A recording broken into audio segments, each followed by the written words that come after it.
नमस्कार दोस्तों, जसप्रीत आप लोगों के सामने फिर से हाजिर है एक नई वीडियो के साथ। आज हम थोड़ा सा कैजुअली डिस्कस करेंगे टायर्स के बारे में। टायर्स के बारे में हम लोग क्या क्या डिस्कस करेंगे वो मैं 2-3 पॉइंटर्स में आपको बता देता हूँ। पहला हम लोग डिस्कस करेंगे जो कि हमने लास्ट वीडियो में भी आपको बताया था कि टायर साइज कैसे होते हैं। और पहली हम लोग और सेकंड पॉइंट में डिस्कस करेंगे कि टायर का अप साइज डाउन साइज कैसे टायर को और ड्राइवेबिलिटी को इम्पैक्ट करता है, और लोड रेटिंग और स्पीड रेटिंग कैसे हेल्प करती है गाड़ी की स्टेबिलिटी को मेंटेन करने के लिए रोड के ऊपर। फोर्थ हम बात करेंगे कि हम लोग क्या टायर्स जो कंपनी फिटेड देती है हम लोग उसे चेंज कर सकते हैं या नहीं कर सकते हैं, अप साइज कर सकते हैं, डाउन साइज कर सकते हैं या नहीं कर सकते हैं। सो हम यही 4 पॉइंटर्स के ऊपर आज बात करेंगे, बहुत कैजुअली थोड़ा सा डिस्कस करेंगे।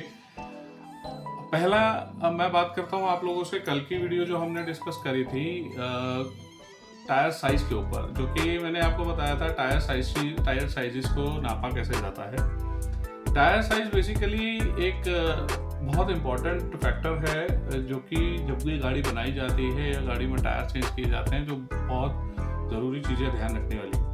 अगर आपका 1 इंच या 2 इंच बढ़ेगा टायर, तो या तो गाड़ी से वो टच होगा या गाड़ी की अनस्टेबिलिटी को इंक्रीज करेगा रोड के ऊपर, और ब्रेकिंग एफिशिएंसी को भी डिक्रीज कर देगा। अब मैं अगर बात करूं कि टायर की लोड रेटिंग और स्पीड रेटिंग कैसे मैनेज की जाती है, जैसे कि मैंने आपको बताया था टायर का एक स्ट्रक्चर होता है जो कि उसके ऊपर मेंशन होता है। अगर आप देखें तो रेडियल टायर्स के ऊपर R14 लिखा होता है, कई टायर्स के ऊपर H लिखा होता है, कई टायर के ऊपर S लिखा होता है। सो H, S और इस तरह के अल्फ़ाबेट्स का मतलब होता है, H मतलब होता है हाई स्पीड टायर्स और S मतलब होता है लो स्पीड टायर्स। और इसके अलावा और भी बहुत तरह की टर्मिनोलॉजीज होती हैं, वो आप गूगल कर सकते हैं, बहुत इजीली अवेलेबल है ओपन प्लेटफॉर्म पे, पब्लिक प्लेटफॉर्म के ऊपर। सो हम बात कर रहे थे कि टायर्स की साइज को इंक्रीज करना या डिक्रीज करना कैसे इम्पैक्ट डालता है।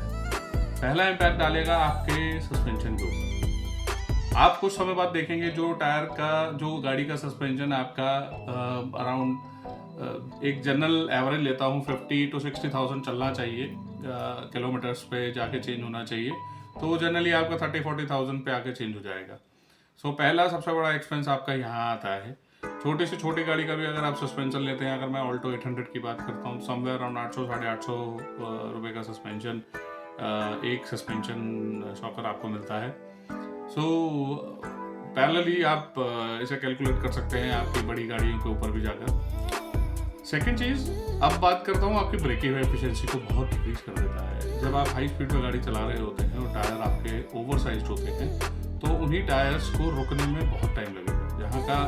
जहाँ आपका braking efficiency standard size of tyres के अंदर अराउंड 4 से 5 मीटर का होना चाहिए, वही जाकर आपका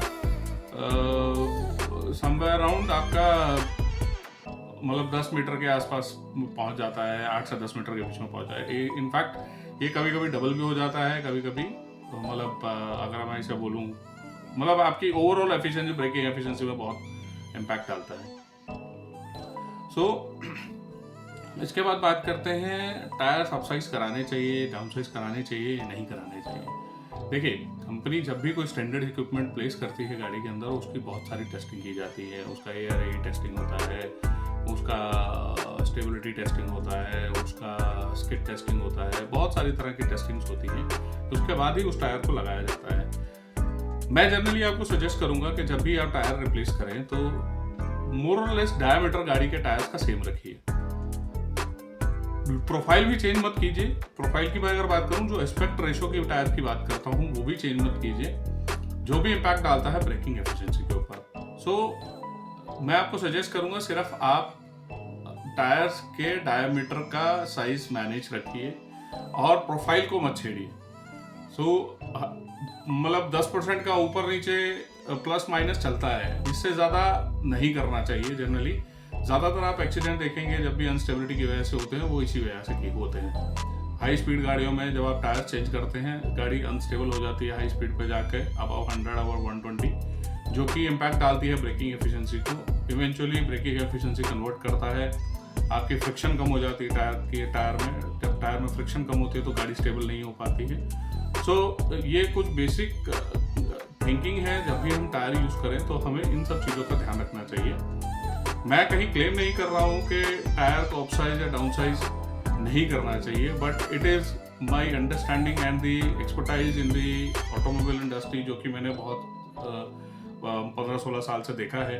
जब भी मैंने इवन इनफैक्ट अपनी पर्सनल गाड़ी में भी इन सब चीज़ों को करके देखा है। सो दैट यही चीज़ मैं आपको गाइड कर रहा हूँ कि कभी भी टायर को अपसाइज या डाउनसाइज ज़्यादा नहीं कराना चाहिए। 10% प्लस 10% माइनस, इससे ज़्यादा का ऊपर नीचे डेविएशन नहीं देना है। सो ये एक बेसिक अंडरस्टैंडिंग थी, आप लोगों को हेल्प करेगी ये बेसिक अंडरस्टैंडिंग अपनी गाड़ियों को मेंटेन करने के लिए। बहुत सारी अलग और नॉलेज को गेन करने के लिए गाड़ियों की। सो प्लीज़ बने रहिए हमारे चैनल के साथ। हमारे चैनल को सब्सक्राइब कीजिए, फॉलो कीजिए, शेयर कीजिए और कमेंट्स कीजिए क्या क्या और जानना चाहते हैं आप हमसे। और हम आप लोगों के साथ अब बहुत जल्दी वीडियोस लाते रहेंगे, शॉर्ट्स आपके पास आते रहेंगे, अपडेट्स आती रहेंगी। हम आपसे उतना ही प्रोत्साहन चाहते हैं, मोटिवेशन चाहते हैं कि आप हमें मोटिवेट करते रहिए, ताकि हम आपके लिए कुछ और नॉलेजेबल वीडियोस लाते रहें। पहले ये सिलसिला जारी रहेगा। दोबारा मिलते हैं अगली वीडियो के लिए। नमस्कार।